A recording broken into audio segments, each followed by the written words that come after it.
आमच्या दोन्ही जागा फार मोठ्या मताधिक्याने विजयी होतील। रावेरमध्ये 2 वेळच्या खासदार विरुद्ध एक नौके उमेदवार असा सामना आहे, आपण किती आशावादी आहात? 2 वेळा खासदार जे झाले त्यांनी काय केलं हे आपल्या सगळ्यांना माहिती आहे।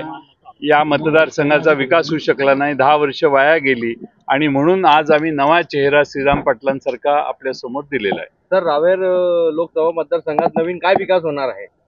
नवीन विकास पहिलं म्हणजे या रावेर लोकसभा मतदारसंघात केळी बागायतदाराचे अनेक प्रश्न तयार झाले आहेत। सोयाबीन, गहू, बाकीची उत्पादनं शेतकरी त्रस्त झालेला आहे। शेतकऱ्यांचे अनेक प्रश्न आहेत। या रावेर लोकसभा मतदारसंघाच्यासाठी श्रीराम पाटील आणि आमचे सगळे सहकारी बसून एक ब्ल्यूप्रिंट तयार केलेली आहे विकासाची, ती तुम्हाला हळूहळू तुमच्या समोर मांडली जाईल। संतोष चौधरी जे आहे हे नाराज असल्याची चर्चा आहे, ते आजही या ठिकाणी उपस्थित त्यांचा पाय मुरगळलेला आहे अशी माझी माहिती आहे, त्यामुळे ते आज येऊ शकले नाही। ते माझ्याशी बोलले, कालही बोलले आणि पवार साहेबांच्या सभेत जामनेरला ते उपस्थित होते, त्यामुळे आता शंका घेण्याची आवश्यकता कुठेही राहिलेली नाही।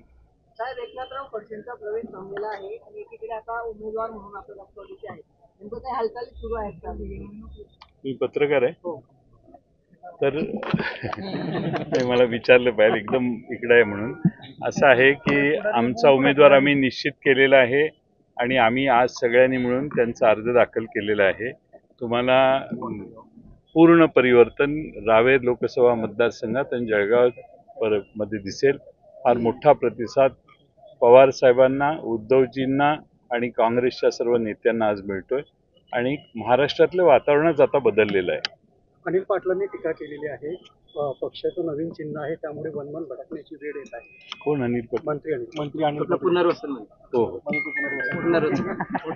उमेदवारासाठी वनवन भटकावं लागतंय, त्याबद्दल काय होतं? त्यामागची जिद्द, तळमळ आणि कार्यकर्त्यांची त्यासाठी कष्ट घेण्याची तयारी ही राष्ट्रवादी त्यांच्या पायावर, त्यांच्या ताकदीवर उभी आहे आणि म्हणून असे बरेच भुरटे आमच्या पक्षातनं गेले आहेत जे निष्ठेचे आहेत, ते तुतारी वाजवल्याशिवाय राहणार नाहीत आणि तुतारी वाजायला लागल्याच्या दिवशी त्यांना कळेल की आता अंमळनेरलाही आपण निवडून येत नाही।